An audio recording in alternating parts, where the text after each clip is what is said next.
Hello guys, welcome my new blog.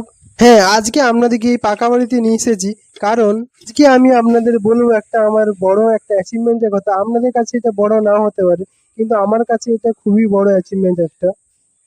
তার আগে দেখতে পাচ্ছ নিচে আমার দুটো সাইকেল আর কাকুর মোটর সাইকেল রাখা আছে, কারণ নিচে আমাদের থাকা হয় না, থাকা হয় এখন উপরটাই শুতে আসা হয়। তো এটা আপনাদেরকে দেখাবো, উপরতলায় আছে ওই জিনিসটা, যার জন্য আমি এতটাই খুশি। তো ওইটা সময় চলে এসে আপনাদেরকে দেখানোর। দেখুন ভাই, কি দারুণ লাগছে দেখতে। হ্যাঁ, এটা আমার মহাদেবের একটা ড্রয়িং, যেটা আমি নিজে করেছি হাতে পেন্সিল স্কেচের সাহায্যে। তো কেমন লাগছে এটা নিশ্চয়ই বলবেন। আর এটা আমি কিছু কথা আপনাদের বলতে চাই, সেটা আপনারা শুনুন।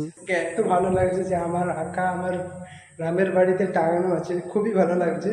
তো দেখছি ওই দারুণ লাগছে, এই সাদা দেয়ালে ফ্রেমটা খুবই সুন্দর লাগছে, মানে আমার মন থেকে তো আমি খুব খুশি।